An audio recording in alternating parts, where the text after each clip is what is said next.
Hello everybody, it's day 18 of my 22k. Today I've been on the cross trainer again, and I am giving you some advice for those practicing at home with parents or friends, family, whoever, to help you through these days of lockdown where you're not able to get any driving lessons. So today we're talking about reversing on the right hand side of the road. So there's a few rules that you need to be aware of in highway code. When they brought this maneuver in, there's a lot of controversy because rule number 239 says, do not park facing against the flow of traffic. So what they want you to do on the test is to pull up on the right hand side, reverse for 2 car lengths, and then move off safely back into traffic. So it's like, well, you're telling us one thing, but you're making us do it. But actually in the highway code, it's not actually a must not. So you can see there at the bottom, they are must rules. The bit we're talking about is there. So it's not actually against the law, it's just advice. And the reason you shouldn't park against the flow of traffic is it's more dangerous to drive off. That's why they brought it into the test, because everyone does it. You know, take Newbury, Pound Street, Co-op on the right. There's no parking on the left because of double white lines. You're going to pull up on the right and then you're going to drive off. And God forbid, you come back to your car and there's a van parked in front of you and you're on your own, because that's when it's really dangerous. So that's what you've got to be made aware of, and by bringing it into the test makes people more aware of the dangers and puts you through it. And then you can maybe think twice about doing it, especially if there's a van or a 4x4 near you when you park. You might think, actually, I don't want to do that. Other rule in highway code, this one is a must, is 248. And this one is a must not, which is a law.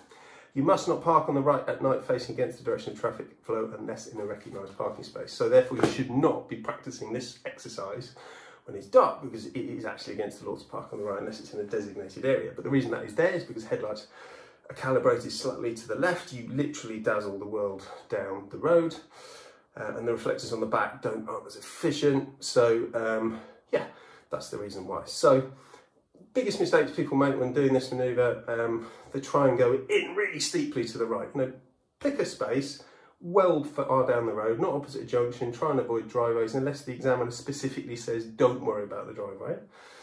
Don't need to pull up really close to the curb. You can be, I say to my people, be 30 centimetres to 50 centimetres. Not a parking exercise, it's just to demonstrate that you can reverse safely and then drive off. So if you're slightly skewed and too close, you're just going to hit the curb. That is a problem. Reversing a straight line whilst making constant observation is harder than it looks. You have to be aware of the driveways on the right, the pavement on the right, the front window, the left mirror, and over your left shoulder. And your hands will sway as you look around. So lock your hands on the steering wheel, that's a good tip. You should make sure that as you're doing it, you should always look from right all the way around to left. And you must remember, in the highway code, it says when reversing, you do not have priority over the other road users.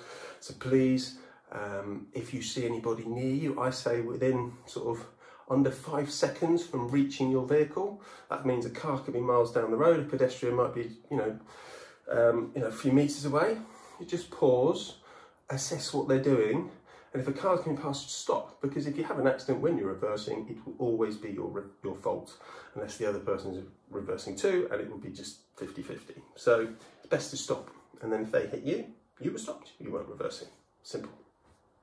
Moving off safely after the 2 car lengths, examiner will say when to finish. My advice is to practice more than 2 car lengths, just to get into that rhythm of looking around and pausing.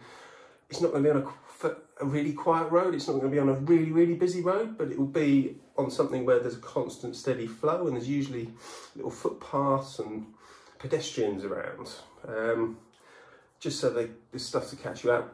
And that's it. Move off safely, normal routine, but just start on the right hand side, move your way around to the left hand side, signal left as you go. See our moving off video on the YouTube channel if you want more advice on that. So that's it. So I'm just going to shout out my mate Joe again, Old Boys Training, doing 365 days of action, 8,000 kilometres, 100,000 metres in elevations, trying to achieve. He's smashing those targets, trying to raise £365,000 for charity. Coronavirus is massively hampering his efforts in terms of willingness to donate and get involved, and also he can't actually reach most of the country, which he was hoping to be able to get to do this challenge, but he is still getting his elevation in and still smashing out the kilometres. So there we go, the link is below. If you find these tips useful, please take a look at the link below and click and donate if you think it's useful.